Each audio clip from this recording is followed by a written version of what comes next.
Hello, Marty Braden here. Welcome to my channel. If this is your first time watching one of my videos, let me take a quick moment to explain what my channel is all about. I think it'll help you better understand the why behind my channel's video series I've titled Dispelling the Accusatory Fog. I recently finished writing a book titled An Atheist Delusion. It's right here. You want to see what that is? I wrote it in response to the world-renowned evolutionary biologist and atheist Richard Dawkins' book. I don't want to give too much advertising to it, called The God Delusion. It's my Latter-day Saints perspective on all the arguments he posited to try and falsify the God hypothesis. After 2.5 years, I finally finished it and published it. I then set this YouTube channel up so I could record short video reviews of each argument and topic I covered in my book. It took 125 videos for me to finish recording all of those video reviews. And then, after much prayer and reflection, I felt impressed to produce a new series of videos that would provide my viewers additional well-informed, well-founded reference legs of evidence that would help them dispel the accusations that the accuser of the brethren, Lucifer, and his dupes have repeatedly hurled at the church ever since its restoration and organization back in April of 1830. That's 194 years of vitriolic hatred and mocking of our beliefs, all the while railing against our church leaders. I also wanted to add authenticity and entertainment value to my videos by including interviews with a number of spectacular special guests who have dedicated most of, if not their entire adult lives, to researching and writing about the Church of Jesus Christ of Latter-day Saints. These are folks who have and are still providing answers to the accusations put forth by anti-Mormon critics of the church. They claim our truth claims and our history's roots are evil and have produced really bad fruit. Well, they're talking about members like you and me. In other words, they're criticizing the tree, the Church of Jesus Christ of Latter-day Saints, which is just us members. We're the fruit of the tree. Their claim is that we are evil and harming mankind and will go to hell because of it. Now, this brief overview I've just shared with you, I think, should help set the table for the discussion I'm going to have with today's special guest, who I've invited to come and share his experiences with us. He was, let me repeat, was one of many accusers of the brethren I've been talking about here. His name is Dusty Smith. Welcome, Dusty, to my channel. It's so great to meet you. Thanks for the invitation. Glad to be here. Well, Dusty, I'm so honored and excited that you were willing to accept my invitation to come and join me on this Zoom call and share your unique story and perspective with us. For those of you who don't know Dusty, he's quite a talented man of accomplishment. His knowledge about the Church of Jesus Christ of Latter-day Saints comes from a totally different perspective. And that's because he comes at it as someone who railed against the church and its history for more than 26 years. Dusty is currently a senior litigating attorney, a former city councilman, a former lieutenant colonel, and an inspirational religious speaker. Oh, and he's also an author of this book right here, Trial of Faith, Why a Lawyer Abandoned His Mormon Faith, Argued Against It, and Returned to Defend It. Dusty joined the church back in his early 20s, and then Dusty chose to step away from his faith altogether.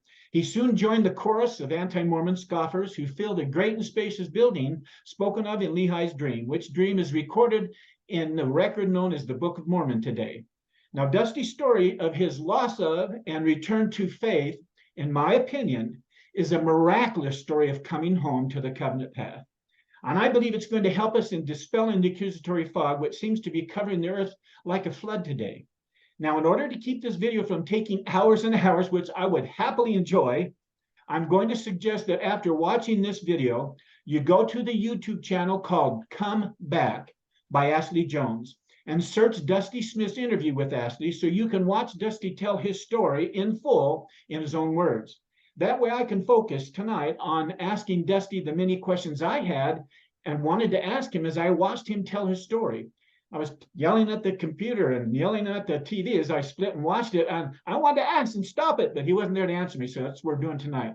So I'll put a link in that video description down below this video, so all you have to do is click on the link, it'll take you right to that video and you can watch it then. Now, I'm confident that Dusty's answers will fulfill my objective for this video, which is to provide you, my viewers, the means to sharpen your spiritual swords of truth and strengthen your spiritual shields of faith especially since we're now on the front lines of a spiritual war that's escalating, big time. It started in premortal world, as we've taught, and it's still raging all around us today, even more fervently. Now, dispelling the accusatory fog and hacking away at the thicket of doubt and its seeds that Satan and his followers have and still are planting in the minds of men and women everywhere is the very purpose of this series of videos. And it's my objective for this conversation with Dusty that I ask these questions because I think we're going to get so much power and light to help us in that war we're a part of. Now, Dusty, I'm still going to refer to some of your story here and there so I can give some color to the questions I'm going to be asking you. So with that said, are you ready to take on my rapid fire questions? Yeah, let's do it. Okay, let me get them right here. All right, I'm going to read these. Dusty, back on September 7th of 2018, you did an interview with LDS Living magazine wherein you gave a brief overview of the last quarter century of your life. In fact, in it, you shared your unexpected journey of finding and joining the church. In fact, as I said, you wrote this book right here. And as a young man, you ended up losing your testimony after your mission. And then soon after that, you began to actively fight against the church for 26 years. I hope I have those years right, but you ultimately returned to the covenant path as an active, joy-filled member of the church, you said. And I have to say, Dusty, that is quite a story. No question about it. Now, your family story is quite unique. At least I think it is, because you said in that interview, your grandfather was a Catholic, your grandmother was a Baptist, and your mother was a Lutheran. You said because of this, you couldn't help but end up being a believer in God. Do I have that right? You do. You have that exactly right. I mean, I grew up and no matter where I was, we believed in God. And I was taught from a very young age to believe in God and that God was all powerful and everything. And so I grew up a believer. Wow. Growing up, you attended 3 churches, if I understand it right, that preached differing beliefs or some different beliefs, which left you feeling confused, you said in your interview, about who and what God was. In other words, what the true nature of God was. Tell me about that God, Dusty, of how you would have explained it back then, and what did it mean to you? I mean, it's all powerful, but I'd like you to get a little bit more of your true understanding. Was it a triune God, or did you have your own sense of who God was and what it was? Well, sure, it was a triune God. The Catholics and the Lutherans and the Baptists all teach that. The differences were how we approached God and how, you know, you had the Catholics where God was a mystery and you really didn't know what God was. It was a mystery. And then you had the Baptist fire and brimstone, you know, and you had the Lutherans kind of in between. The gamut. Oh, yeah, and I jokingly say I didn't know whether to stand, sit, kneel, sprinkle, dunk, or pour. You know, That's awesome. That's right. It was a little confusing. And I remember thinking, even as a young child, why there were so many differences from people that use the same book. I mean, why are there differences? There shouldn't be all these differences if we're using the same book. Interesting. I love that. You also said you cherished your faith, praying, studying, and attending church. But in 1980, when you were about 20 years old, I think, you received a phone call from a good friend informing you that a sweet 13-year-old girl you knew like a sister had died. If I remember right, this young girl had run into a glass door and a sharp piece of broken glass pierced her neck, killing her instantly. You said, I can't tell you how angry I was at God. I didn't stop believing in him, interesting enough, but I wasn't very happy with him. 37 years later, you say you still see that little girl in your mind's eye. Yes. That's quite a story. To kind of clarify it a little bit, or add a little more to it. She was running home from school, thought that the glass door on their house was open and it was shut. She ran through the glass door and fell. And when she fell, a piece of glass pierced her throat and killed her instantly. And yes, I was incredibly angry with God. She was just one of those, she was one of those kind of kids that she thought was going to grow up and cure cancer. I mean, she was so smart and she was just full of life and always happy, and God took her and or allowed her to be taken. And I'm thinking back then, those that may remember the name Ted Bundy, he was allowed to live, and yet this girl was allowed to die. And I was really angry with God. And when you said I said that I didn't stop believing in God, that's exactly right. It's hard to be angry with somebody you don't believe in. So I never lost my belief. Had I stopped believing, I wouldn't have been angry anymore. But I was very angry with God. And I said, if this is how you treat people that love you, I want nothing to do with you. Well, it's interesting. You decided to stop praying, stop Yes. reading, and stop Yes. attending church. Yes. Literally, it was that Yes. deeply effective on you. But Yes. then you said 3 years later, I think you had graduated from Texas University and went to visit your Oh, parents. no, don't you call it Texas University. I'm sorry. The University of Texas. Okay, I apologize. Absolutely. I'm talking to a Texan here. Come on. Anyhow, you said you discovered something when you went to to visit your parents that renewed your hope in God once again. What was that something? That's an elusive word that doesn't say much, so I want you to dig into that a little bit. Well, I had gone home, and I jokingly say I went home to visit my mother, but to be honest, I went home to wash clothes because washing clothes was free, and my mother worked for the Veterans Administration, and she would travel around the country to do training and stuff. And she had been to Salt Lake City, and somebody in Salt Lake City had given her a Book of Mormon. And when she got back home to Texas, she went to my old bedroom. I wasn't living at home, but my old bedroom, and put that Book of Mormon on my bookshelf. I had gone home to wash clothes and get some food because food was free too. I was, I just moved out of the house. I was actually 23 when this happened, and I had been a college graduate and everything, and when I would wash clothes, I love the old Louis L'Amour Westerns, and they're a very fast read, and I have read most of them several times. And I thought, well, I'll sit down and read a Louis L'Amour Western while I'm washing clothes. And so I got up from the bookshelf and was thumbing through my Louis L'Amour Westerns to see which one I wanted to read. And that Book of Mormon fell off my bookshelf. Just happened to, huh? Just happened to fall on my bookshelf. So I didn't know what it was. I reached down, picked it up, sat down, and opened it up to see what it was, and perchance opened it to 3rd Nephi. Just happened to open to 3rd Nephi. And I started reading, and here was Jesus visiting this side of the world, and I had never heard that before. And I thought, well, maybe is this a fiction book? Is this, what is this book? How would you know? Yeah. And I looked and saw that what it was, and I literally went to the phone book to look up. And I jokingly tell people at this point, I say, the phone book is a book about this big, and it has names and phone numbers in it, because most people don't know what a phone book is anymore. Yeah, they don't.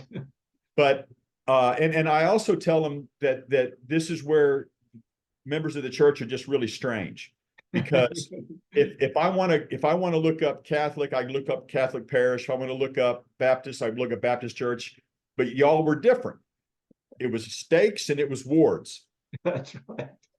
And there was one stake, and that was then one number for the stake, and it was lunchtime, and I was hungry. Why so not? I Absolutely. called that number, and a fella answered the phone, and it just happened to be the stake president. And he said, I'm never here during the week, but I forgot something on Sunday, came by to my office to pick it up during my lunch, and you called, I answered the phone. We talked for a few minutes about this book that I was looking at, and he invited me to meet with missionaries, and I said, okay. So I met with the missionaries at the university ward there at the University of Texas, and shortly thereafter was baptized. That's such a story. Well, we're going to come back to that in a minute.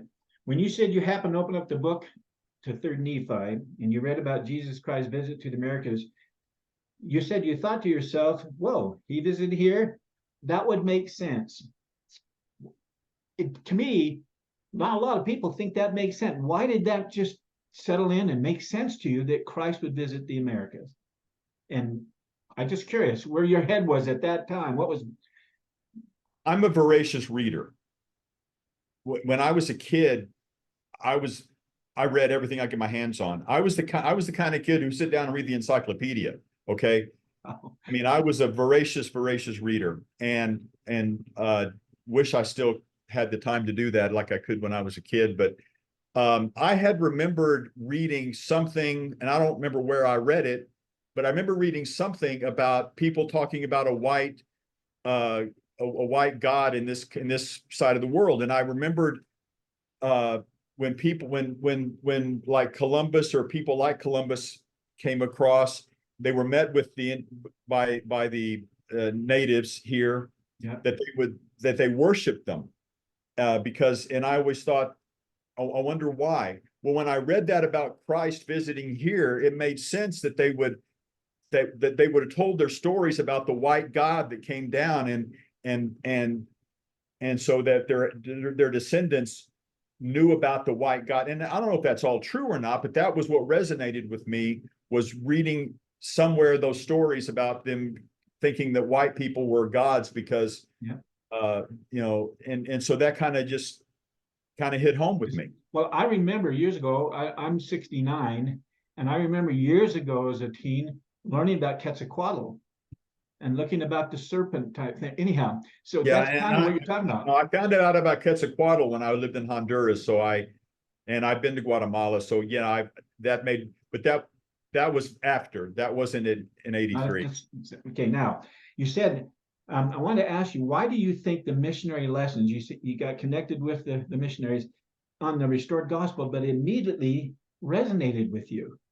Big time. Not a lot of pushback. It just really made me curious to see where were you in this richness of this gospel and how ready to receive it you were. We'd call you a golden contact, of course, but I'm just curious why you think you were that ready and it just resonated. There was so much about the church that made sense to me that I hadn't, like I said, growing up as a Catholic, God was a mystery. You had the triune God, which never made a lot of sense to me. And here we had what they told me about God made sense. When you go back to the creation, and it says we made man in our own image. Well, what does that mean? And then all of a sudden this makes sense. We look like God. We are his children. It all kind of fit together. Then you had the plan of salvation, and that made sense to me. That there was a plan behind all this that I never had really heard before. The plan growing up was you were born, you sinned, Jesus was crucified, so you're saved, and if you're good, you go to heaven. And you're good and you have faith, you go to heaven. That's not really a plan. That's just a cause and effect, essentially. Yeah. So I liked the plan of salvation. It fit, and it fit kind of what I had thought and so the more that I listened to these missionaries, the more I thought, this makes a lot of sense to me. And then of course I was reading the Book of Mormon, and that made a lot of sense to me. And did you have impressions that you could attribute to the Holy Ghost during this time? Was it coming? Oh, sure. I was working at the time. Like I said, I was a college graduate and I had a job. And at lunch, I would go to lunch. I'd sit by myself and read the Book of Mormon. And I would write down my questions that I wanted to ask somebody. Awesome. And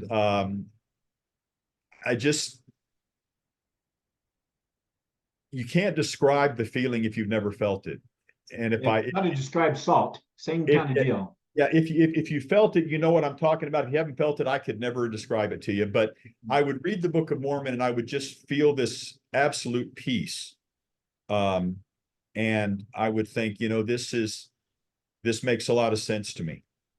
Well, You said when you were just a kid in elementary school, you used to have a recurring dream every night for a year.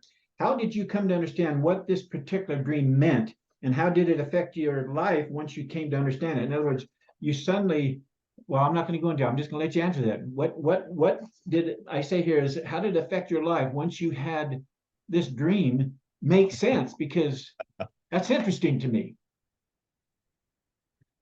When I was a kid, I had this dream over and over again for several years. And I'm saying like the age of 5, 6, 7, 8, that during that time of being a kid. I mean, you're 69, I'll be 64 this year. So being a kid could be my 30s for that. But no, this is when I was like elementary school Yeah. kind of kid. But I would have this dream of Peter, James, and John up in the clouds. And they were walking, and as they walked, a hole in the clouds appeared, and stairs appeared to descend from the hole in the clouds. And at one point, they stopped and turned and looked behind them like they were talking to somebody, but I never saw who they were talking to. But they turned and looked, and then they went back and continued toward the hole and went down the ladder to, I assumed as a kid, Earth. And I had that dream over and over and over again as a kid and never knew what it meant. And when I became a member and I heard the story about them coming down and giving the Melchizedek priesthood to Joseph, that dream made a lot of sense. And when I go to Temple Square, my favorite statue is the one where they're receiving Melchizedek priesthood. Wow, and it gives me goosebumps. You said suddenly the nature of God, the plan of salvation, and your own purpose here on earth all made sense. Was it just a head thing, a Greek thing, or was there something else to it all coming together? Because you said in April of 1983, the missionaries baptized you a member of the church.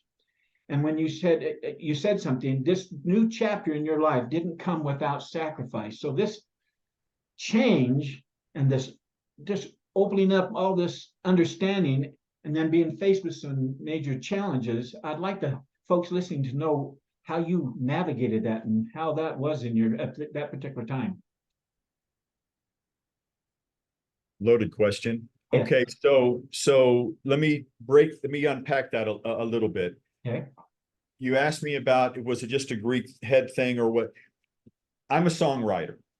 I've written a bunch of songs. Nice. Religious and secular. One of the songs that I wrote when I was after I left the church actually was called "It's a Long Way from Your Head to Your Heart." Good title. And it talks about the fact that you may know it up here, but you can't feel it down here. If I could answer the question like this, when I was baptized, the path got really short. It wasn't a long way from my head. I felt it here. I knew it here. I felt it here and I knew it here, and there was no distance between it. Now, as far as the sacrifice, when I became a member of the church,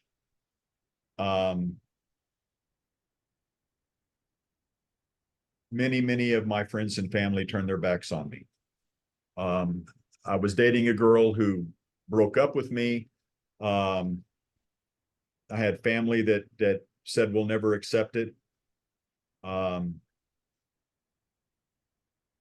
I had a choice at that time to either give it all up and keep my family and friends, or stay the course and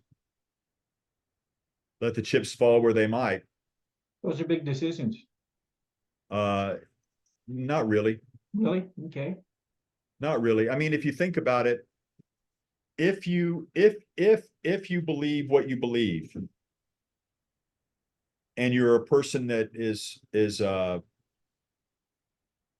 strong in their beliefs, and I like to think that I am, the decision wasn't that difficult. Because if you believe in something and you give that up for something else, number one, you lose a little bit of yourself. But number two, you'll soon resent the people you left it for because they pulled you away from what you thought was the right thing to do, and you're always going to, you're at some point going to resent that. Sure. So for me, it was an easy answer. Stay the course. If God tells you something, do I want to please God? Do I want to please man? That's right. So the decision was hard, but it wasn't difficult, if that makes sense. Well, that leads into, yes, it does. That leads into this next question, because I have, how would you describe how this conviction, this strength of belief of the gospel came to you, and why was it so strong, do you think? And I know you're going to give the answer, I think you are, but strong enough to push you through very challenging experiences and decisions and changes in your life. That's a pretty strong thing from where you came from, become a Latter-day Saint. You had to have some real strong, deep experiences that said, okay, I can handle all this. This is wonderful. I love this.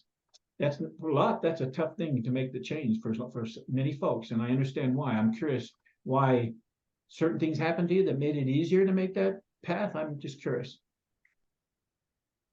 Another loaded question.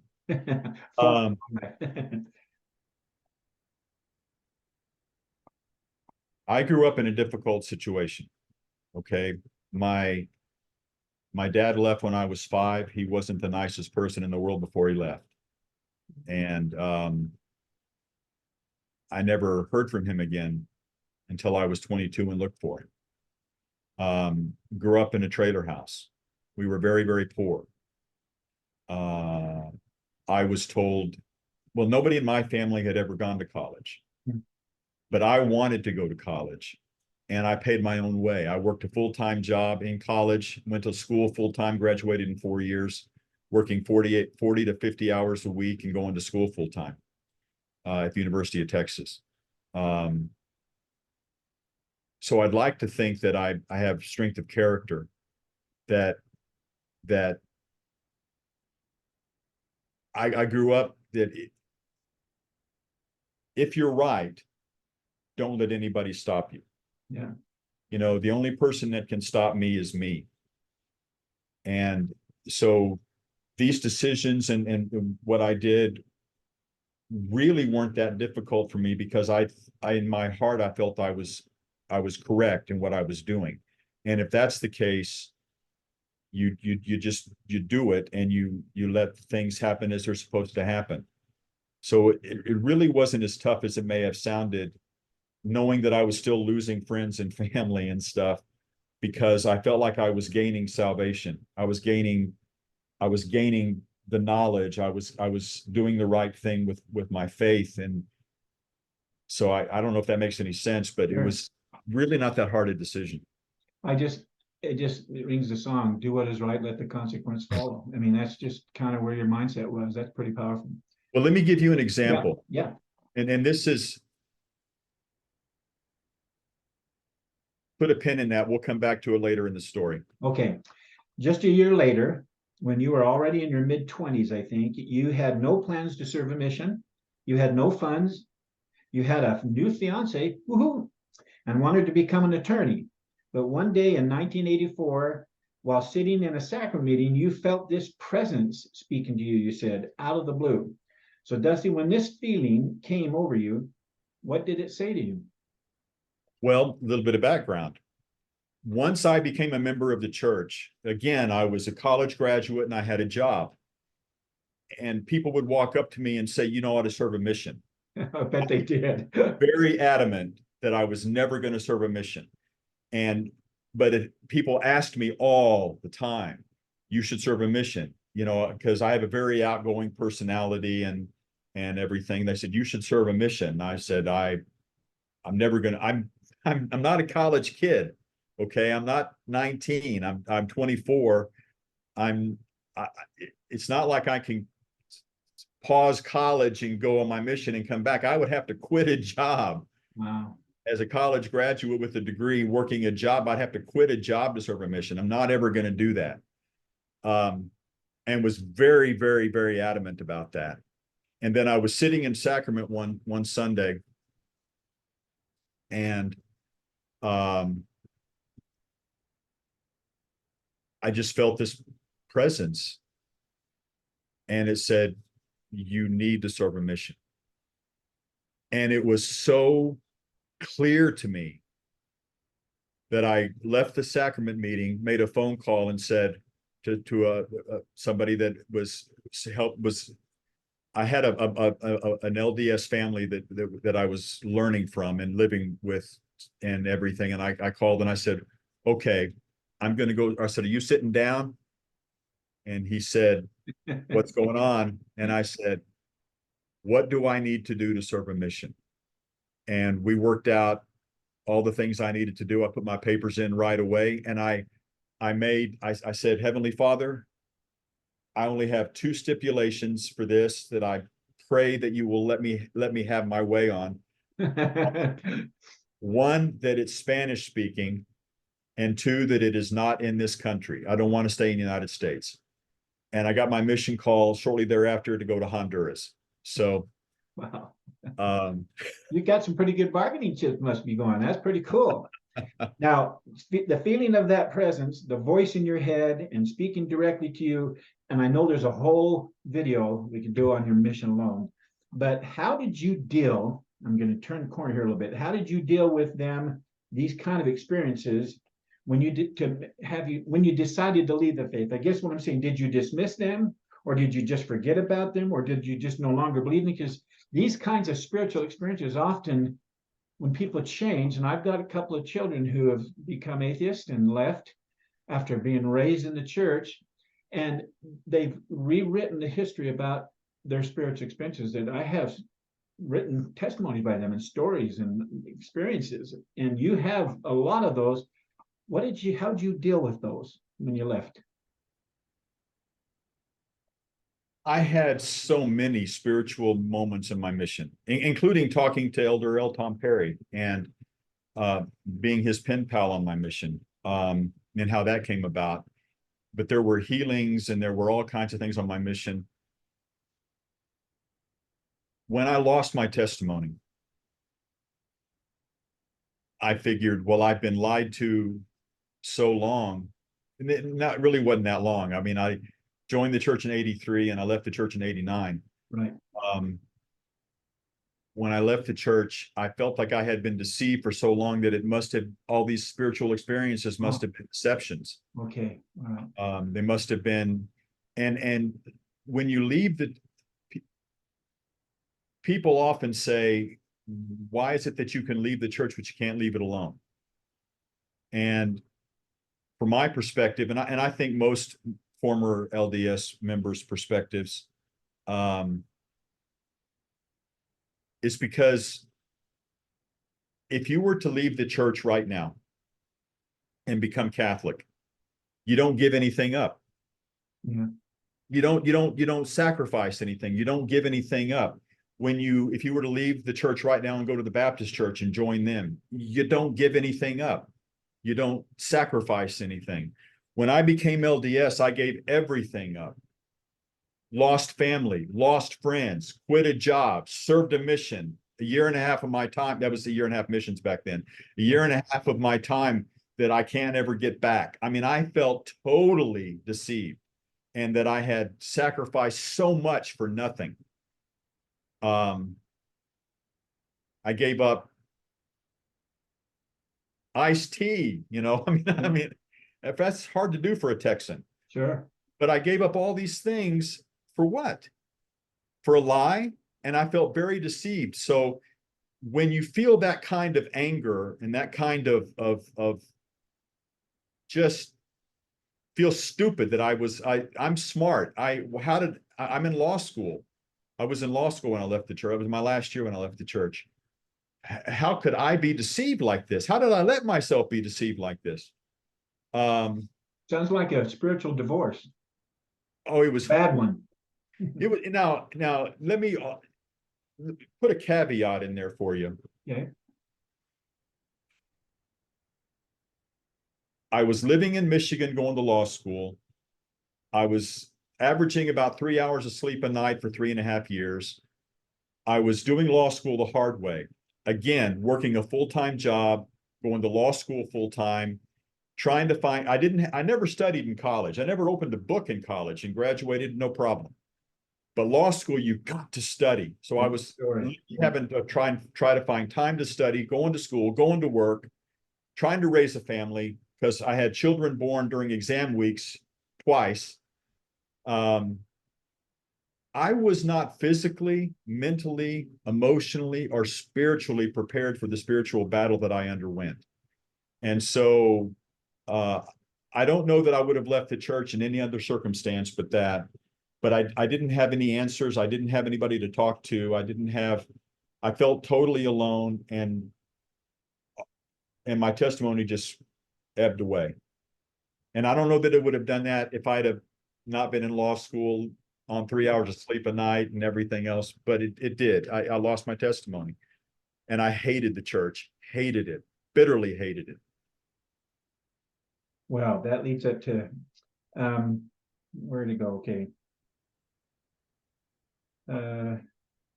Before I go on to the real questions I wanted to get into, but I think this is a darling story. It's a very wonderful story. Despite excitedly acting on those promptings then and there to go on a mission, and almost went home from your mission before it even got started, though. So tell us that story. Now, I don't want to say this sentence. I'm not going to say, because I think you telling that story, it's going to be a fun way of hearing it. So. Well, like I said, when I joined the church, I lost a lot of family and friends. When I quit my job and gave up everything to serve a mission where I was not going to make any money for a year and a half, people thought that I was absolutely insane. So yes, big time. And so here I am at the MTC in 1984, in the fall of 84, 24 years old, college graduate, and all these 19-year-olds running around the dormitory like they were maniacs. Yeah. And I felt like I was way out of place, babysitting a lot of times. I felt like I was just not a part of anything, because these kids were all in college. I was a graduate. Yeah, it was just no relatability almost. The 5 years difference was huge. Yes. And I decided one day, I was frustrated. And I thought, if nobody cares if I'm here, why should I be here? I'm going to go home. So I went to the payphone and I called church headquarters. And the secretary or receptionist answers the phone, and I said, she said, hello. And I said, if nobody cares if I'm here, I'm going home. So, and she said, could you hold for a second? So I waited, and I'm on this payphone sitting on the floor in the MTC, and this voice comes on and said, Elder, if nobody else cares if you serve a mission, I do. My name is Tom Perry. Tom Perry. And so we had a chat, and he learned about my background and why I was on my mission, and that I didn't have a lot of family support. And he said, listen, I want you to serve your mission. It matters to me. And if you would do me the honor of being my pen pal when you're on your mission. Mm-hmm. So during my mission, I wrote him letters. He wrote me letters. And then after my mission, he asked me to come up to Salt Lake City and meet and come to his office and give him a report on my mission. So I got up. When I got off my mission, I went to Salt Lake and met with him in his office. Well, for those listening and watching, I kind of laid a little groundwork here, because I wanted to ask this question a little bit differently. Dusty, why do you think you were able to set all of these spiritual experiences aside? And you said there's a lot, and that you gave up your faith and then decided to become, and then besides just giving up faith, decided to become an anti-Mormon against the church, its leaders, and especially its members. And I'm wondering if that hate encompassed and drew in Elder Perry as well, or did you maintain and set him aside because there was true love there that you had through? I'm just curious how to get those set aside. I'd have a hard time forgetting those or redefining them, or like you said, questioning they must have been just me being deceived or something. They're so beautiful. I just not quite sure I understand why they were dismissed and became anti to boot. Well, like, again, I'm a Texan. Okay, things are big. Well, you hit me, I'm going to hit you back. Okay. You hurt me, I'm going to hurt you back. Okay. And I felt the church had lied to me and deceived me, and I struck out. I struck back. I hated the church, but let me do another caveat. I loved that man, L. Tom Perry. That never changed. Yeah. Okay. And you say, well, how do you justify that in your mind of hatred? And I will tell you that he superseded that. He went above that. He helped me in a very, very difficult time of need and stayed with me for a year and a half. Really hard to ignore that. Yeah. That man cared about me. And in a time when I wasn't 100% sure who did, you know, but I will also say this, and this is not going to make any sense to you at all. If you would have asked me during the time of my 26-year hatred, at the worst hate moment, the moment in that 26 years, I'm not sure when that would have been, but if you would have asked me in the moment that I had the worst hate for the church, the best 2 years of my life, I would have said my mission. I loved being a missionary. And I had the memories of that I never, ever let go of. And I would still, during that 26 years, read my mission journal. Wow. Interesting. I hated the church, but I loved being a missionary. And until I got married to Susan, the 2 years I served a year and a half I served as a missionary were the best time of my life. Well, that begs the question, Rusty. Maybe I'm wrong, but that begs the question is, what do you think? And before he answers, I'm going to give a little analogy. What do you think and feel the real reasons you gave up your belief and faith in the restoration of Christ's true and living church? And I should say that your book, this book, by the way, is just fabulous. I just wept through it and laughed through it and just, but as I go through that, to give that up, it reminds me of the stories I included in my book about a lion having a thorn that's going deeper and deeper in its paw, and anyone wanting to come and try to help relieve his pain to get that thorn out, he viciously attacks and the thorn goes in deeper. So I'm curious of what Dusty's thorn was. That's just kind of, maybe it wasn't, maybe I've got an analogy that doesn't quite fit, but there's something in my mind that says something went on there. Keep in mind, again, what I was going through personally during that whole time. Yeah. But to add to that, in '89, when I was going through my faith crisis, the church wasn't as open as they are now. Okay. Yeah. Okay. Yep. I understand. Nowadays, the church is very open. Rough Stone Rolling and books like that, and the books that the church is putting out, they're no longer shying away from the warts. They're saying we do have warts. Everybody does. But back in '89, not the case. If I had I wasn't raised in the church. Yeah. I only had a 6-year education about it. Yes, but a year and a half of that I was on a mission. Yeah. Okay, and then 2.5 years of that I was in law school. So I didn't have a great background, and I had gone to I had gone to Palmyra to see the pageant, and had met some antis for the first time I'd ever in my life. And they didn't sway me, by the way. They made me want to learn more about my church because I felt like I couldn't really debate with them very well. Right.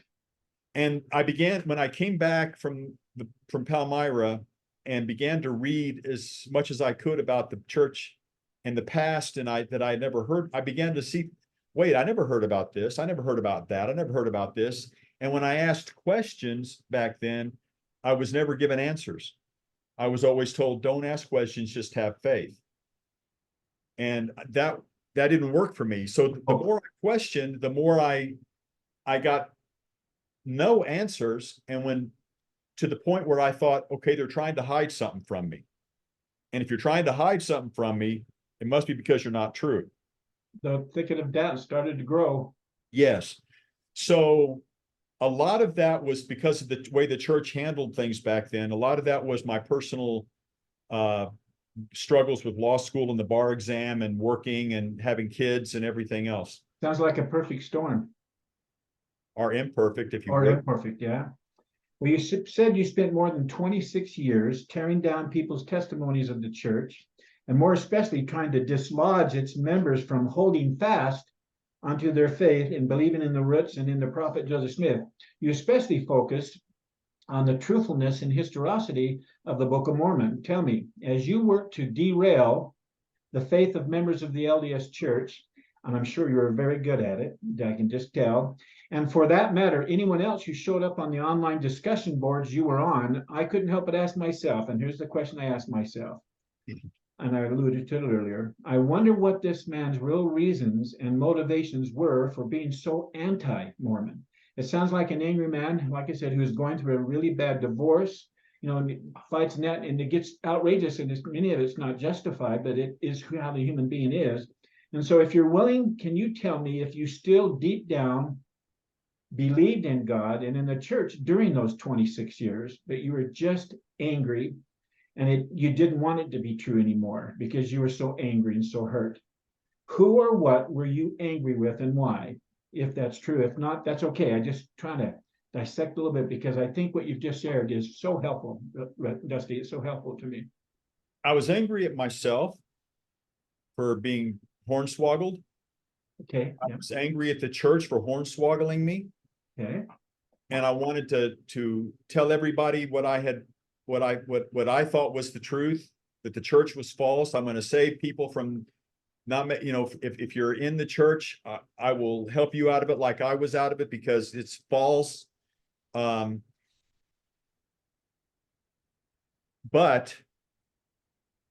during that whole time, I felt a pull to come back for 26 years. And what I attributed that to was not the truth of the church, but my good memories of being a member of the church, my mission and my times in 83 before my mission, 84 before my mission. I think I would attribute my pull to come back to good memories of the church and my mission. You were happy, the happy times. Yes. And so I didn't think the church was pulling me back because it's true, but my memories were like, you miss that a lot, that camaraderie, that feeling of being in the church. Looking back, after having come back to the church, I really think I still had a testimony at some level. And I needed the pride to go away. Interesting. Yeah, that's an interesting word you bring up. Yep. Well, during those 26 years of arguing against the church's members and with the members, this may be an unfair question, but what did you come to believe was your greatest, most effective weapon that you repeatedly used to try and destroy members' faith and testimony in the story of the resurrection? What was the biggest hammer?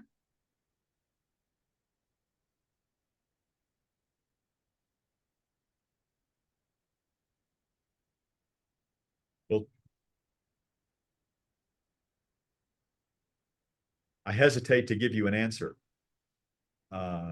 You have that privilege. I mean, I won't judge, but well, the thing is that if I give you the answers, then it may not be helpful to somebody listening. Oh, okay. Yeah. But I will tell you this: I didn't just have one hammer. Yeah. I had lots of hammers. And I went into the historicity of the church. I went into some of the history of the church. I went into the Book of Mormon. I went into all of it. A lot. And I studied to be, I actually read the Book of Mormon while I was anti, so I could argue against it. I can see that. Yeah, sure. And I read Joseph Smith's journal. I did not read anti-Mormon book. In fact, I didn't like anti-Mormon books because I thought that anti-Mormon books or movies like The God Makers Yeah. were intellectually dishonest. Yeah. They would take a small point and then fabricate stuff around it to the extent that it was false, but it had just enough grain of truth that it was incredibly misleading. And I hated that approach. Yeah. I did not want to do that. I didn't like anti-Mormon books. I read LDS books, and I read LDS history books, and I read the Book of Mormon, and I argued against the church using their own books. And when I would quote things, I wouldn't quote anti-Mormon books. I'd quote LDS books. Yeah. Yeah. That's probably was more effective. Let me say here that for those watching this video who might still be in the simplicity stage of your faith journey, so that you don't yet realize that you're actually already in what I call the fall stage of faith, I want to share a thought on this stage of faith. Just one second, Dusty. It's my belief that all of us have to experience and will experience a fall of sorts, where we end up in the valley of complexity. That second stage of our faith journey, it's also called the valley of decision. It's a stage where we choose the purpose for our lives and decide what the direction of our faith journey is going to take, staying in the valley of decision or climbing up the mountain of atonement. The decision is ours. We can choose life or we can choose death spiritually. It's true that some of us have been able to move out of this stage and have begun to climb up the mountain of atonement in the hope of reaching that stage of our journey called simplicity after complexity. But some of us haven't yet decided that path to follow. So my question for you, Dusty, is how would you answer the most repeated accusation that's been hurled at us ever since 1820, which in my opinion is that the Book of Mormon is a work of fiction and a fraud perpetuated by Joseph Smith Jr., who was a fraud and an opportunistic con man. And therefore, the God we believe in that he taught was a false God.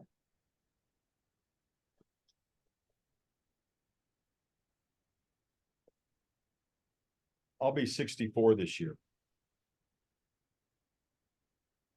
I have a college degree. My minor was English. My major was journalism. I went to law school. So I have the Juris Doctorate degree. I'm a published author. You've shown my book. I'm a published poet. You're a musician. You're a writer of songs. I'm a writer of songs. I've actually won a couple of songwriting contests. I've written legal briefs that would make your eyes water. With all of my education, years and years and years of education, with all my experience, with all my literary knowledge and success, as it were, I could not write the Book of Mormon. If you read the incredible doctrine in 2nd Nephi, not the Isaiah chapters, but the other just rich doctrine in 2nd Nephi, if I could not write that book with all my education and experience, how do you think that a young man with no education and no experience could have written that book in that doctrine unless he was guided by God? Especially with all the complexities contained in it. You know, goodness. I say this all the time, go back to the basics. When you have your doubts, go back to the basics. Read 2nd Nephi, the chapters that we're in right now, if you're studying the Book of Mormon. Yeah. You know, and you're talking about joy, and you're talking about the conflict between good and bad, and how that has to be. And how did I read that and I'm thinking, how did a kid come up with that? 23. It was 23. Unless he was guided by God. So I let myself focus on the wrong things. And I should have gone back to the basics like I tell people now. And if you go back to the basics, that's not to say the church was perfect or that even he was perfect, because he wasn't. I had a guy walk up to me one time and he said, "Can you do me a favor? Help me out." And I said, "I'll try." He said, "Can you help me find the perfect church?" I said, "Absolutely. Absolutely." He said, "Really, you can?" I said, "Oh yeah, that's easy." He said, "How do I find the perfect church?" And I said, "Die." Yep. You're not going to find the perfect church on this earth. But we're not supposed to look for perfect. We're not perfect people. People that run the church are not perfect people. They make mistakes. We're supposed to find the true church, not the perfect church. And the true church is going to have the gospel, the keys, eternal marriage, you know, the prophet that we're supposed to have according to the Old Testament that says we have to have a prophet. And we're in that church. So I go back to the basics. And that's what I try to tell people most of all. Go back to the basics. Did he have the first vision? Yes. Did he interpret the Book of Mormon? Yes. After that, what else is important? Well, I don't want to leave an impression with my viewers that I intend to go toe to toe, step by step, point by point about arguments and back and forth. But there's enough here that it laid the groundwork to be able to say that when it comes down to, and we're going to get into a few questions, when it comes down to the truthfulness of the Book of Mormon and Joseph Smith being a prophet, a true prophet, it comes to the very basics of the power of the testator, the Holy Ghost, testifying. Exactly. And then this other backs that up. And I could go and I've got it on my channel, Dusty, I've got one of my playlists called Evidence of the Book of Mormon. There's probably 50 to 80 videos in there talk about the complexities and everything. I just saw a video today, a friend shot it to me. It's a little short video that shows all the authors that well known throughout the world's history, just were there. And it took them 12 years to write this. It took them 6 years to write this. It took them 20 years to write this. And Joseph Smith in 50 to 75 days with one sitting wrote the Book of Mormon. That's one of thousands of pieces of evidence, but you can pile it all up. But I want to stress it comes down to reading it yourself with a sincere heart, humbly as a little child, and asking with real intent, and the Holy Ghost will give the answer. Pride will never let you read, because it's part of the, you know, that verse, there is a law irrevocably decreed in heaven before the foundation of the world, upon which all blessings are predicated, upon all blessings are predicated. And when we obtain any blessing from God, is by obedience to that law upon which is predicated. The testimony is based on laws and principles we have to follow, and the knowledge and answers come because it's predicated such. And many folks just want to flippantly say, or not even read the book and think God's going to give that answer. There's too much important to just be flippant about it. So I just had to share that with you, because I know you being the attorney, you have this sense of justice in you. You know about law. And there's a law of gaining a testimony.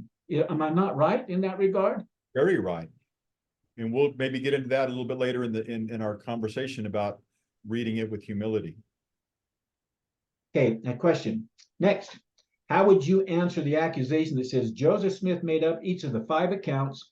I'm not expecting a big, deep, detailed answer. It's just a feeling here. 5 accounts of his first vision that he gave, starting with the account he gave in 1832. The criticism is that Joseph seems to have changed his idea of God's nature as he went along.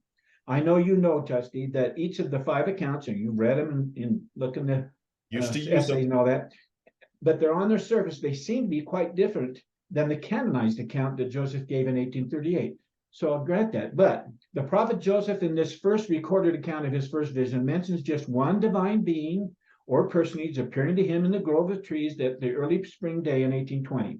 And then over the next span of 18 years or so, he gave 4 additional accounts, the last one being the recorded in 1838, which is the account that became the church's official first vision account. It seems that only in this account did Joseph the prophet mention there were 2 personages who appeared to him, God the Father and his son Jesus Christ. Now, Dusty, how were you able, for you personally, able to reconcile this seemingly contradictory set of testimonies about the very core foundational truth of the church, Joseph Smith's first vision? Because I'm sure you used it as a tool in your Oh, on the absolutely. boards. So I'm curious how you resolved that.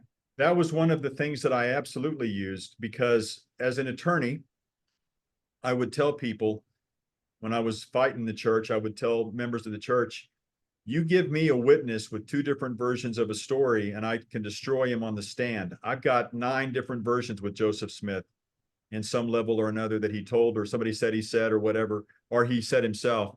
I've got 9 different versions. I can destroy Joseph on the stand. And that was one of my big arguments. When you said, ask me about hammers, that was one of my hammers. Yep. Okay.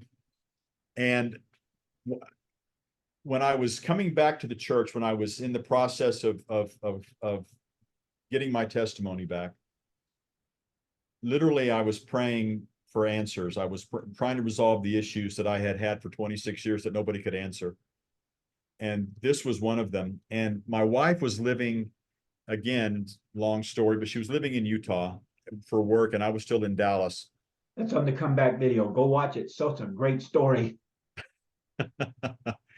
And something had happened at work that day. Don't even remember what it was, but I had told the story. It was a fun story. And I had told the story several times to people in the firm that I was working at the time.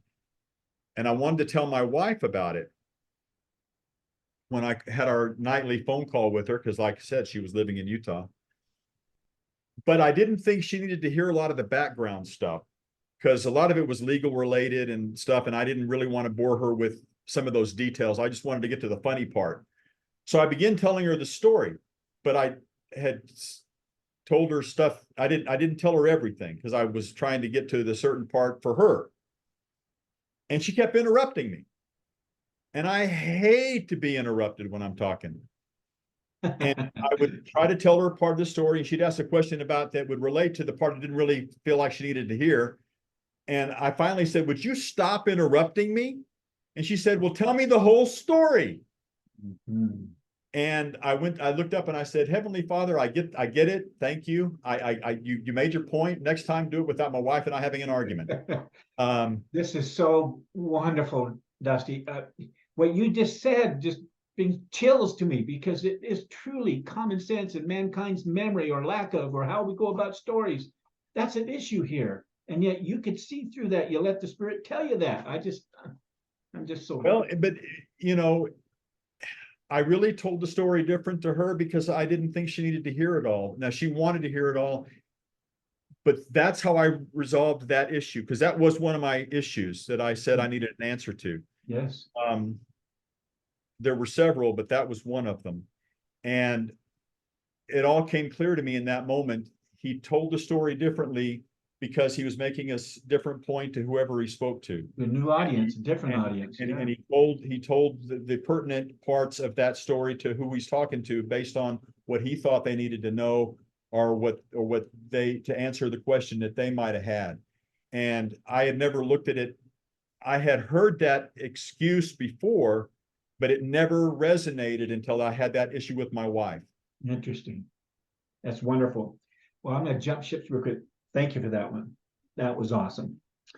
Tell me about Mike, a member of the church that you met on one of those discussion boards years ago.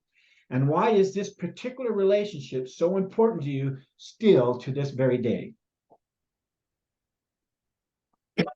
On one of the boards that I belonged to fight, it was actually called "What Do Mormons Really Believe?" And I joined that board to go tell them. And Mike was actually one of the administrators on that board. And he and I would have these knockdown dragouts.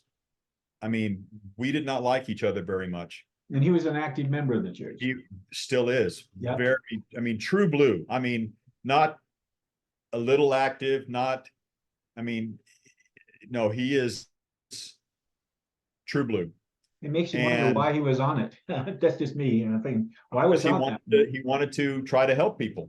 There you go. And we had these just vicious debates, and I would challenge him, and if he didn't have the answer, he'd go look for it.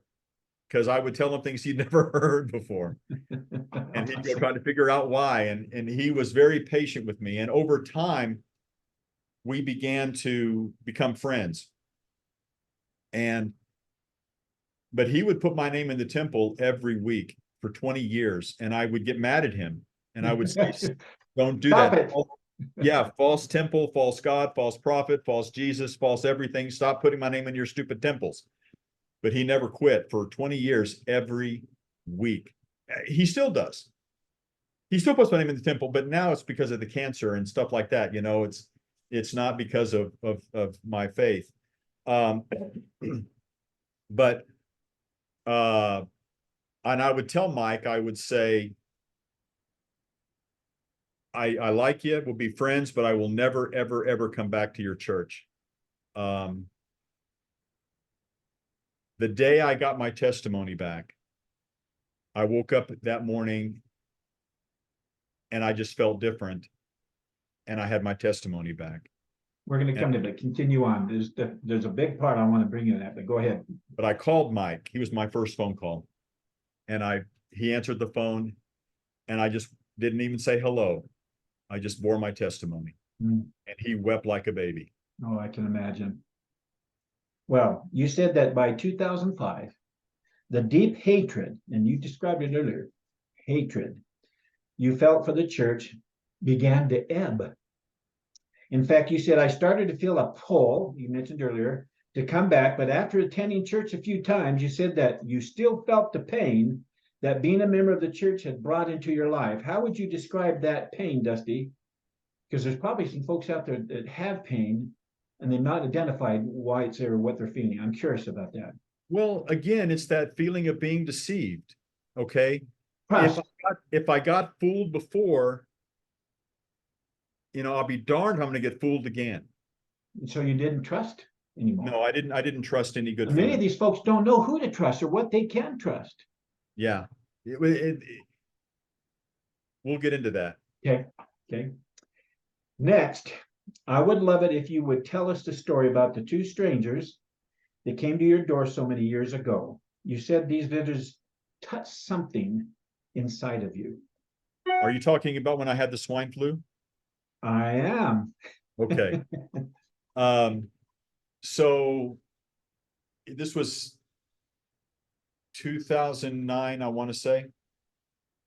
And I had gone down to the Texas-Mexican border to do a deposition and was down there for a couple, 3 days and came back, I like to say, with a souvenir. The souvenir. The swine flu. And we'll never know how many people died from the swine flu because we didn't test everybody like we did with COVID.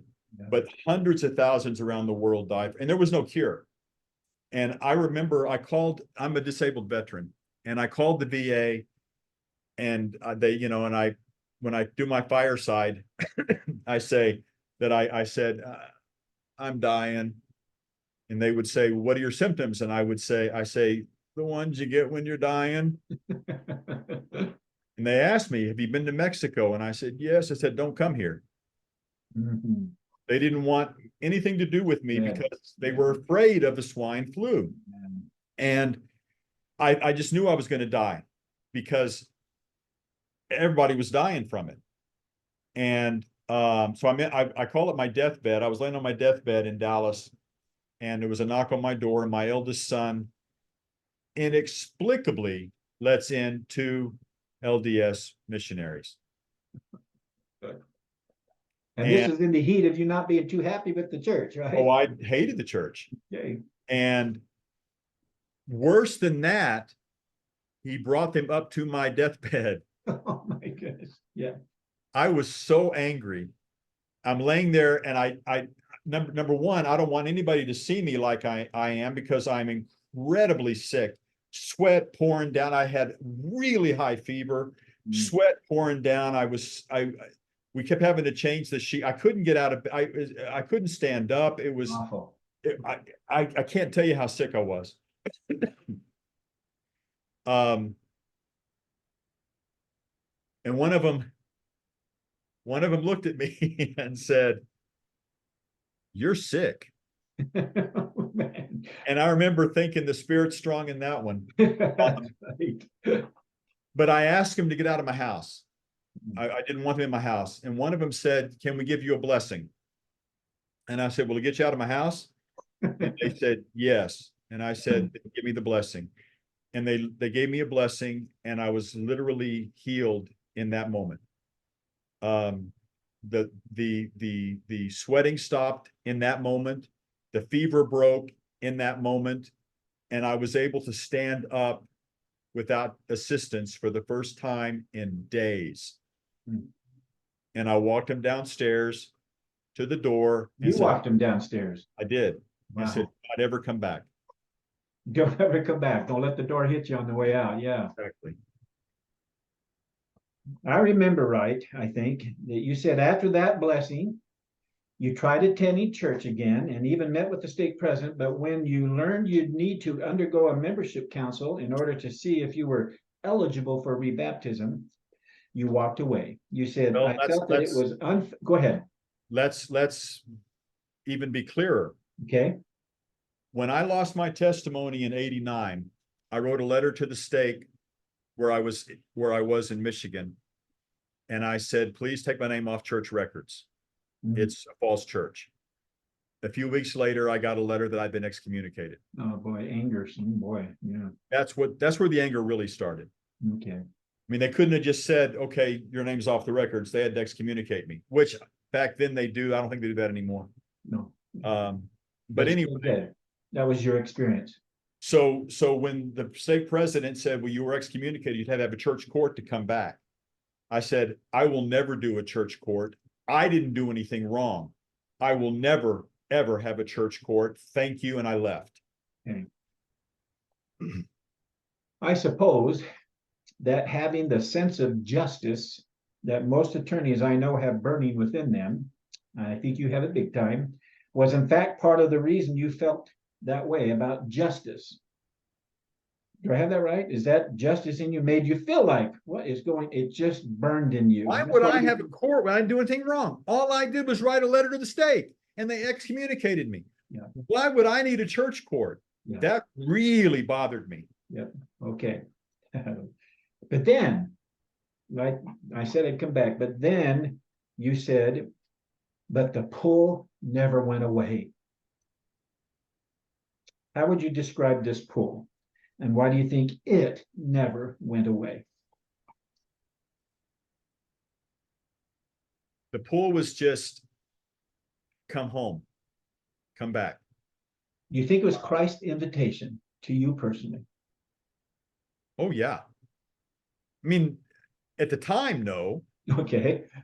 Again, I kept justifying the pull with my fond memories. Yeah, okay. Okay, so at the time, no, I didn't think it was an invitation. I thought it was just my fond memories. But I found myself, I would get up and ride my bike in the mornings, or I would walk in the mornings. I still walk 5 miles a day, and I would ride my bike, and I'd end up riding around the chapel and going, just to be near the chapel. And I'd stop and look in the windows. It was, 4 o'clock, 5 o'clock in the morning. But I would always end up kind of going around the church. And I felt a strong pull, but I just justified it by saying that it was just my fond memories. Well, the next few questions, Dusty, that I have for you land squarely in the finding a testimony, again, pot of experiences. During your years of fighting against the church, you and your first wife divorced, but by 2014, you said you were happily Catholic, happily living in a historic district of Texas, Dallas, Texas, and happily remarried again. That was Susan, correct? Do I have the order of things okay? Yes, and yeah, it was Susan. Still is. Still is. I won't tell your story about your exchanges with your wife, Susan. They can watch that on the video, and all your exchanges with your friend Mike, because people can watch that, as I said, on the comeback video to hear about that time period, and it's so enjoyable. But I do want to mention that you experienced something that really shook you and that reawakened you to the possibility of returning to the church. Can you share with us what that something was and why it made you say, okay, God, you want me to be LDS again? Fine, but you've got to do your part. I don't have a testimony. I don't have a testimony. And I still have these issues, these questions that I need answered. One of your issues, if I remember right, was the lack of archaeological evidence of the Book of Mormon, right? There were those kinds of things that you had an issue with. Okay, you got to help me here. Do I have that right? Yes. Okay, so just a little bit of, and again, a little bit of depth. That's, In 2014, my wife, Susan, worked for a company, and they were going to transfer her to Louisiana and to be district manager, which she was hoping, she wanted to be a district manager. And so we talked about it, and I said, okay, look, take the position, move to Louisiana. We'll meet once a month in Shreveport. She was going to be living in man, I can't even think of the name of the town. That's how much I dislike Louisiana. But she was going to be living where LSU is, whatever town that is. Which was, no, Shreveport was halfway between where she was. okay. Where I was going to be in Dallas. We were going to meet, and we had a plan that she would do that until the same position opened up in Texas. We thought would open up soon, and then she could make a lateral move. But at least she would be in management at that point, the district management point. So we would have her in the position she wanted, and then get her into the location she wanted, as opposed to waiting for the location to come open. And she went to Louisiana, moved there, Baton Rouge. She went to Baton Rouge, and her district ran from Texas to Florida. So she was constantly on the road, but living in Baton Rouge, Louisiana. And her district was in the 40s when she took it over, got it up to the top 4. And her reward for that was in January of 2015, they told her they were going to close her district, and she'd be getting her severance paperwork. So she called me and said, what do I do? I said, come on back, we'll figure it out. But the very next day, the vice president of the company said, Susan, do not sign any paperwork. We want you to put your paperwork in for Baltimore. It's a 2-week vetting process for any of the positions in management, but stay in Baton Rouge. That way, if you get the position, we'll move you from Baton Rouge to Baltimore, as opposed to Baton Rouge to Dallas to Baltimore. So she called me. She said, what do I do? I said, go ahead and put in your paperwork. Again, we'll have that plan. I won't visit you once a month in Baltimore, but we'll have that plan that you'll do that until the position opens up in Dallas, and you'll make a lateral move. So she did. And that's when I called Mike, and I said, Mike, do me a favor. Please pray that Susan gets this position in Baltimore. We need her to stay vested with the company and get this position in district manager in Baltimore until she can come back to Dallas. And Mike said, I'll be glad to pray for her. But here's where I made my mistake.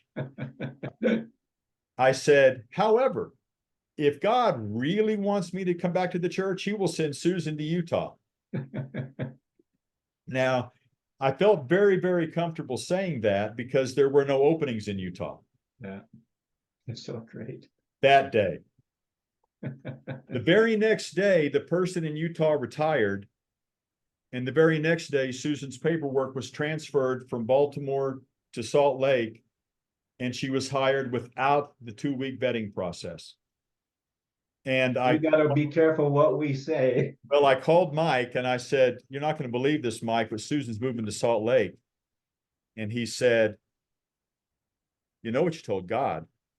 And I said, I was just joking. He said, God wasn't. No.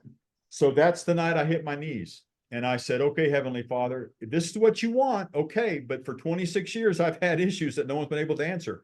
I've heard the apologetics. I've talked to the apologists. I've argued with people.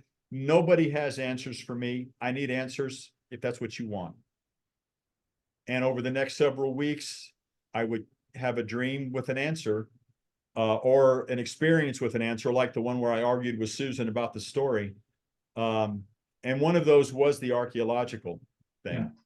And how that dream was that the Lord asked me, okay, why don't you, I said, if I can walk the streets of Jerusalem, I should be able to walk the streets of Zarahemla. So in this dream, the Lord asked me, he says, okay, if you walk the streets of Jerusalem, does that make the Bible true? And I said, no, sure doesn't. And he said, however, if tomorrow someone is excavating somewhere and they come across a sign that says, welcome to Zarahemla, population 450, what does that do to the Book of Mormon? I said, it makes it absolutely and unequivocally true. He said, then where would your faith be? And that answer made perfect sense to me. And I'd never heard that answer before. Expand on that a little bit, because I'm right with you. Faith is the issue here, and why we have to have faith. And if in my book, I answered a question that Mr. Dawkins gave. He said God could solve this issue and win the debate instantly if he showed himself to us. But we know that would remove the very purpose why we're in this position we're in on this planet. It would destroy everything. It would steal all our faith. And there'd be no growth. There'd be no taking on belief of Christ, no doing covenant. It would just be done. And think about it. Is that really the plan? That shows no purpose then. Then there really wouldn't be any purpose. So that's what's behind what you're saying. And I love it. Well, and that's the answer that I got in my dream. And I had never heard that answer before. Well, I absolutely loved it when you told the LDS Living folks what the Lord told you one night as he was revealing answers to your unanswered accusations, just like this one you just shared. You said that the Lord told you, and I quote, I'm going to say this so slowly, if I cry, I apologize. He said, I happened to choose a young boy who could accept the impossible, who could and did dream the unimaginable.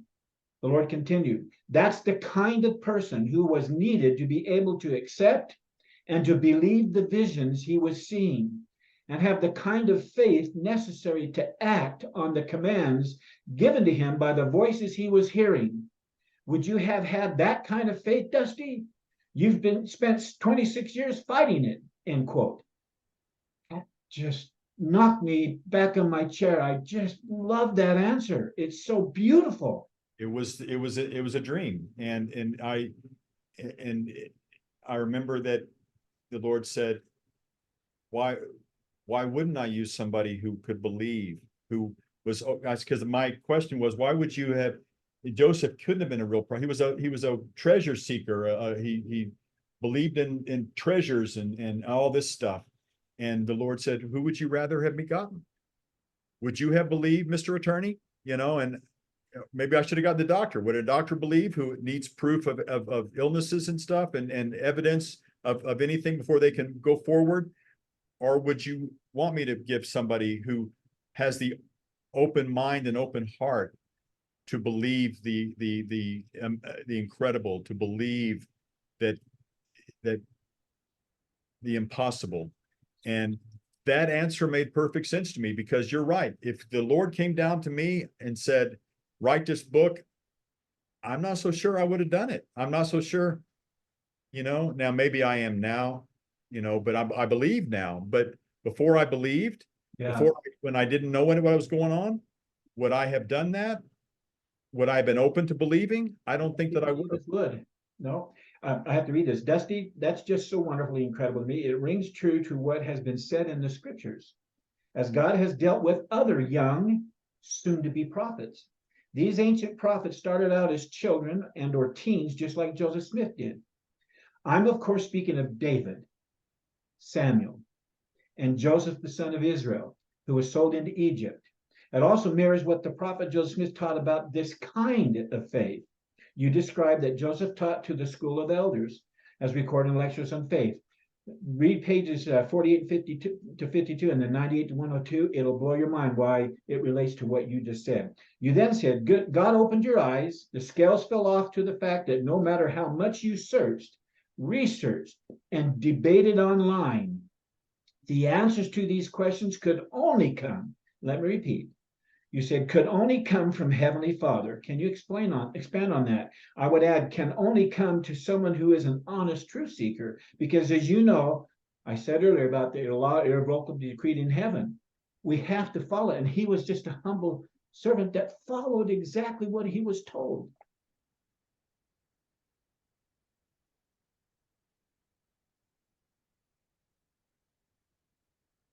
In 2009, when I tried to go back to church and I went to see the stake president, I tried reading the Book of Mormon. I tried praying about it.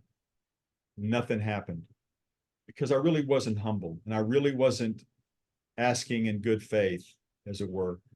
If you jump forward to 2015, when all the miracles were happening, and trust me when I tell your audience that the thing with Susan getting transferred to Salt Lake is just one of many miracles that happened during that time frame. And again, if you go to the podcast, or book or the magazine article or whatever, go to all three. They're all wonderful. But when I hit my knees in 2015, I said, "This is what you want. I need answers." I was very sincere and very humble. And if you jump forward a few weeks, when I got my testimony back, to give you a contrast, I went to the stake president, and it happened to be the same one that I had gone to in 2009.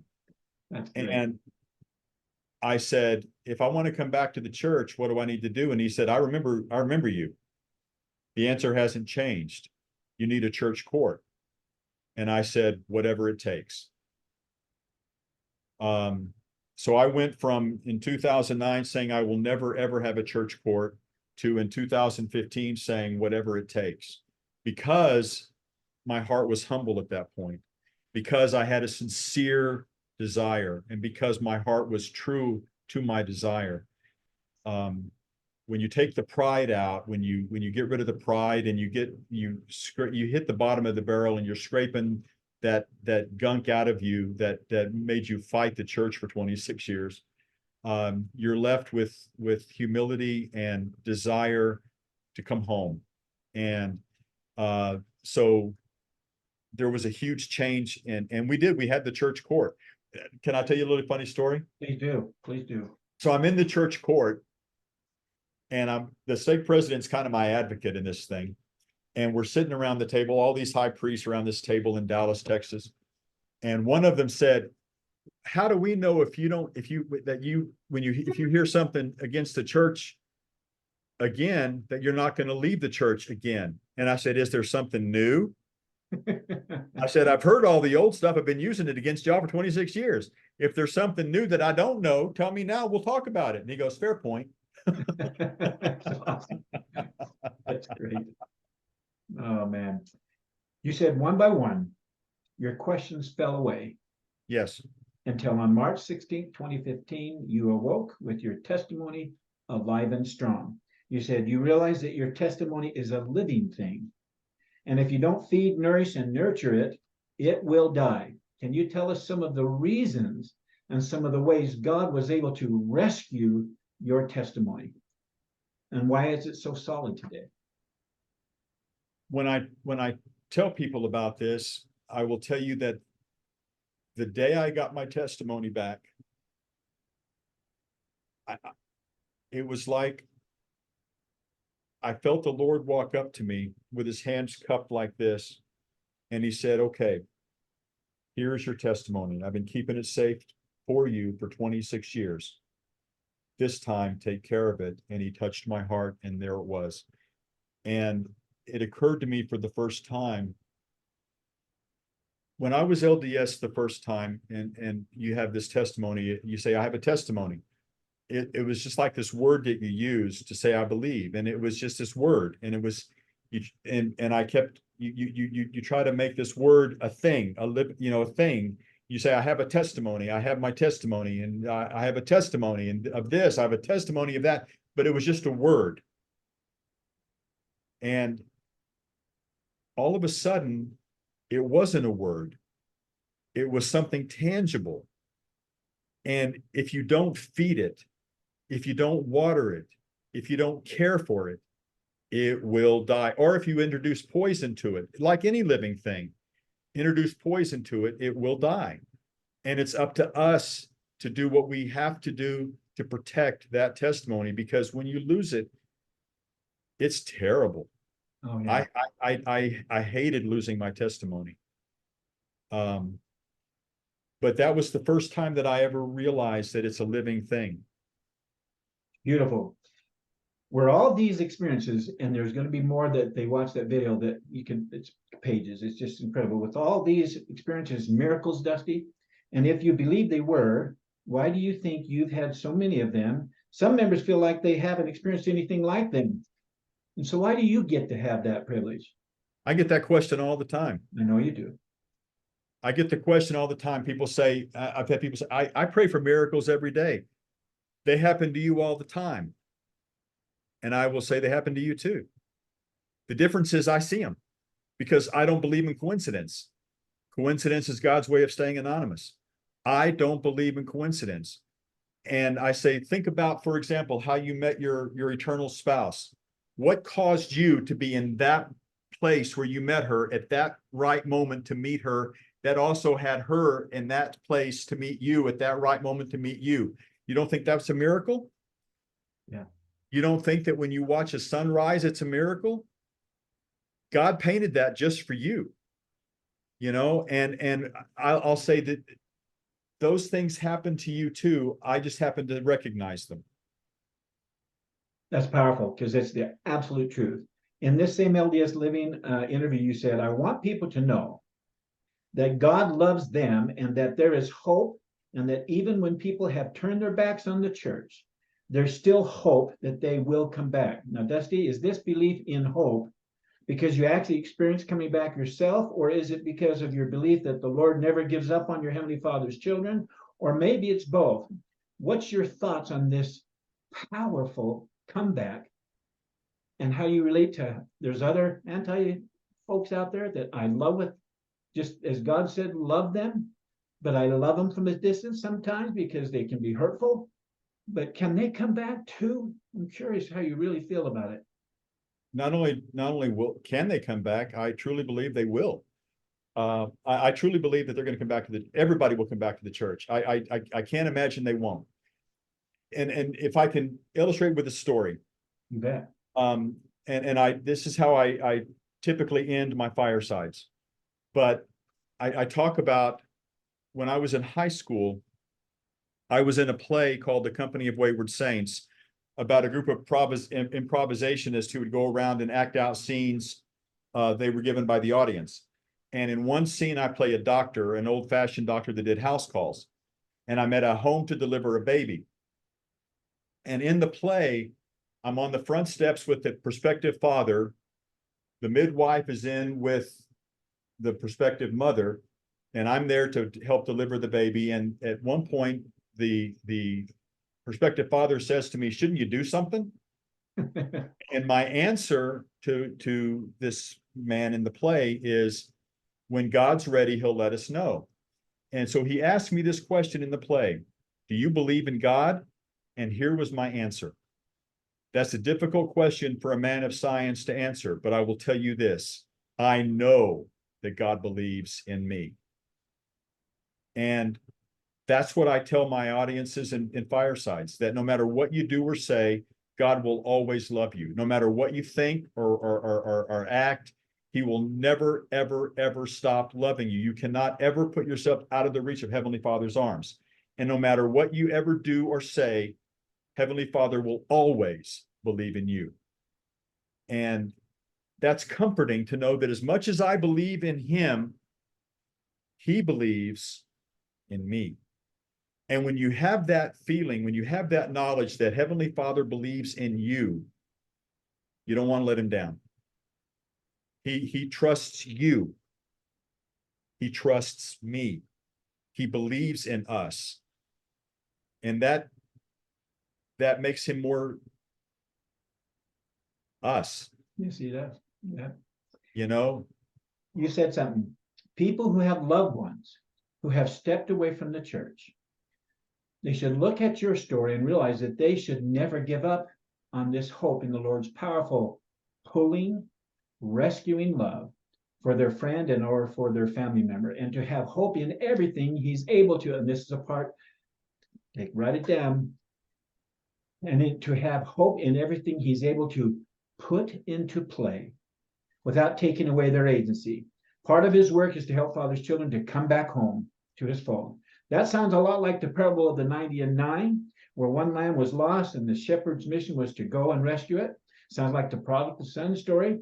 But this put into play things. We've really talked through so many put into plays that still allowed you to have agency, but they were powerful in bringing you home. yes. Yes, I will tell you that I believe that I think there are times that Heavenly Father is looking down on earth and he says, "Hey, Peter, come here a second. You're going to love this. Watch this." I think that he absolutely puts things into play and lets us decide how we're going to treat that. I think were I to spend a lot of time thinking about it, which I don't, but if I were to think back to the 26 years I hated the church, I bet I could find different times where God will, like healing me in 2009. You know, what I do with it? Nothing. You know, the pull I had in 2005, what I do with it? Nothing. It took a whole, and I like to think that the Lord knew I wouldn't be ready for that, but he did these things to prepare me for 2015. And I had to be at the right place at the right time with the right situation and the right mindset and humility for 2015 to happen. And if you let yourself open up to the possibility, then it becomes a probability. Oh, say that again, please. If you open yourself up to the possibility, it will become a probability.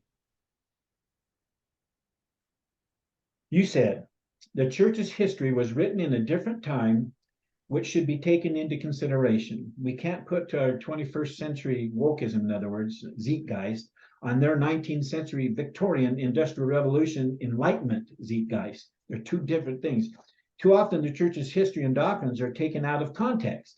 And our anti-Mormon critics, and one reason for this, our critics, and one reason for this is their confirmation biases, and they're steeped in discussion boards. They cry for informed consent and spew out false compassion, both being doctrines of their, what I believe is a quasi-religion. It's almost like a religion then.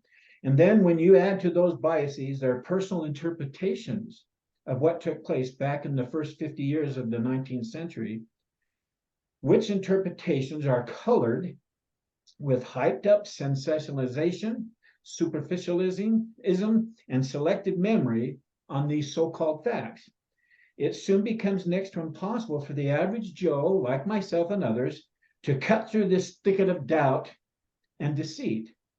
If I remember correctly, Dusty, you said we meaning the people of our day, shouldn't hold people up to a higher expectation than we hold ourselves to. So here's one example I would give of what we're talking about, and then I'll let you answer my question. Most people today hardly ever use Webster's 1828 American First Edition dictionary to see what words meant back in 1830. In Joseph Smith's day, the 1828 dictionary defined many of the words Joseph used in his translation and interpretation of the Book of Mormon very differently than the meanings we give words today. Now, Dusty, did you, excuse me, let me repeat this. Dusty, you said you made the decision to believe, even with all of the information, arguments, and questions, and these details and these concerns I mentioned here that are still being hurled at the church today, and that you haven't had any doubts since you got rebaptized. That's, some may have a question that I'm overwhelmed at that. That's a miracle in itself. Why? What can you expand on that? What's your thought on that? Doubts and getting rid of them, and you don't have any. Well, one of the things I always tell people because I get a lot of people asking me questions or emailing me or messaging me or whatever with questions, and they'll talk about the history, and I say you really, and I use the word moral goggles. You can't wear 2024 moral goggles and judge the past using those goggles, because it's just not right. It's not fair, and you better hope that you're not judged in 100 years by people using their goggles in the future, looking back at you and what we did here.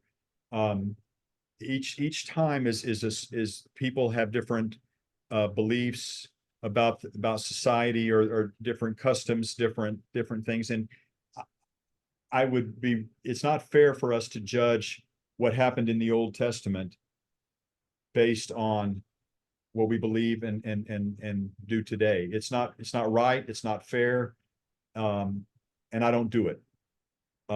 As far as not having any doubts, never thought about it. You know, I know the church is true, and I know that we have a prophet, and I know that we need a prophet. And if you have that knowledge, it's like, I love my wife. I don't doubt her. I don't doubt she loves me, because I know she loves me. And the church is the same way. I love the church. I love being a member of it. I love the gospel. I love the atonement. I love the idea of eternal marriage. I probably love that more than my wife does. But I always say that we married originally for better or for worse. I couldn't do any better, and she couldn't do any worse.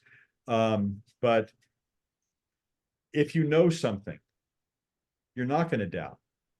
If any of the people that think they might doubt the church, if they think, well, it's impossible to have faith and not doubt, I'm going to say, well, then you've just destroyed your marriage, because if you don't really believe your wife loves you, why stay married to her?